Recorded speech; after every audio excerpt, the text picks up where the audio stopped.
Morning, everybody. Welcome back to the channel today. Today, I'm going to go through just a quick process of what I'm going to do to modify a couple of inline spinners for a future fishing trip that's coming up for me in the next couple of weeks.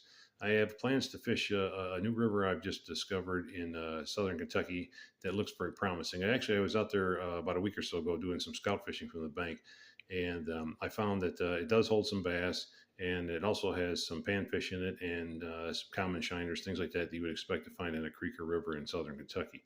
So, and I want to target the larger bass that are in this particular body of water when I go to fish it, because I'm going to actually go kayak fishing next time I'm out there. I'm not going to fish from the bank. So I'm starting off with a quarter ounce rooster tail lure, and this one happens to be like in a black finish with a silver blade on it. And what I've done is I've actually snipped off the treble on it. So you can see where I've just cut the treble off it. And then I'm adding a split ring and then one of these VMC bladed trebles. Now, I'm not sure if other companies make bladed trebles as well. They may, but the VMC ones are the ones I found locally, and they're pretty decent. They make pretty decent hooks. So the end of the product, and this is one I've already built up today, it looks like this. So let me just kind of straighten this out here a little bit. Okay, so basically you have your inline spinner and your bladed treble on the back. And it gives you just that extra little bit of flash when you're running it through the water. And I think it'll be a great analog for a creek shiner. And hopefully that'll be the type of lure that I need to entice a bass bite on, hopefully on catching a good bass in this river. But, and I'm going to build up this second one here at the end of the video. I'll just do that later, and that way I'll have a backup, because sometimes when you're fishing, things happen, you snag up, you lose a lure that you spent some time putting together. So at least this way I have a second one.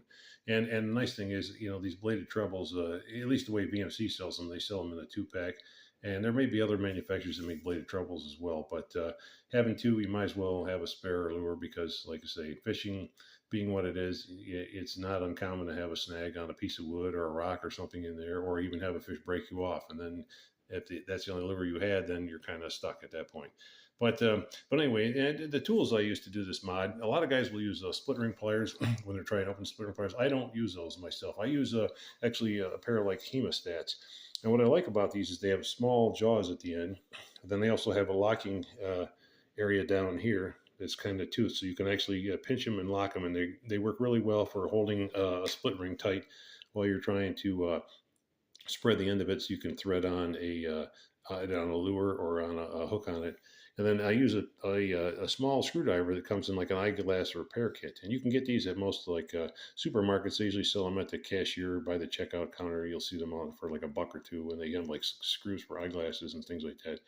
And then the last tool I need is just basically a pair of diagonal cutters to snip the old treble hook off, because the way the Rooster Tail Company makes them, they don't include a split ring. They're actually crimped right onto the wire. So at this point, I have to snip them off, and then I just add my own split ring and my own treble, whether I'm changing the treble size or adding a bladed treble like this.